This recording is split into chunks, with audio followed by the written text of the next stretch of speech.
we're going to talk about video games again.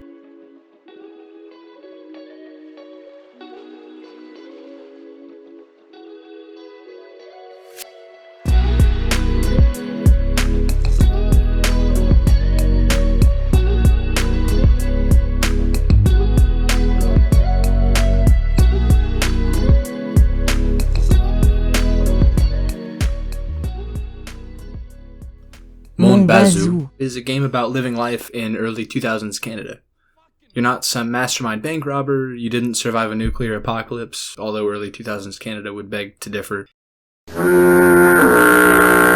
And you're definitely not a superhero. You're Canadian. Sorry. You're not living in a mansion and you're not living in the big city. You have a little trailer off the coast with a generator that you actually have to put gas into for the lights to turn on. You're not poor, but you're not rich. The money that you do start out with is just enough for a new tire pump, which you'll need to get your car rolling.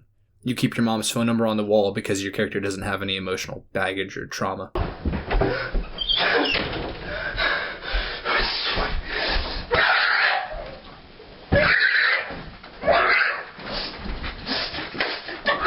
When you do need money,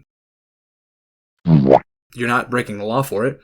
For the most part. The pizza shack in town always needs a delivery driver. Your brother Francis is more than happy to buy firewood off of you. And eventually you can even sell maple syrup, which is probably the most Canadian thing about the game.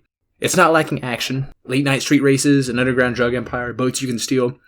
And there's literally a keybind for saying a French slur. There aren't even objectives. There are some to-do lists posted on the wall inside your shed, but you're free to follow or forget them as you wish. At the end of the day, you're just a car guy living his life, and something about that feels strange. Because video games shouldn't be realistic. Take a game like Borderlands 2. Playing Borderlands isn't supposed to be calm and soothing. You're supposed to take your anger out on the game. Big numbers, bright colors, and heavy contrast are all there to keep your eyes on the screen. It's a massive dopamine rush, and it feels like a video game. When games are called realistic, it actually just means challenging. Rust, Ark, RL-Craft, the list goes on. These games aren't actually realistic, they're just survival games on a higher difficulty. In gaming, that's all realism is. There are simulators, which get a little closer. American Truck Simulator, Goat Simulator, Irish Simulator. These show you a glimpse of a job, or an environment, or a goat. But that's all it is. A glimpse, a look at something different. You're not really a truck driver, or a goat, or an Irishman. You're just taking a look at what they do. And then there's this, a game about living life. There's no fighting, there's no saving the world, there's not a big score or a villain you have to take down. And I think that's what appeals to me the most. It feels normal. You have to eat, you have to drink, you have to sleep, you have to buy gas. You're just a guy doing stuff.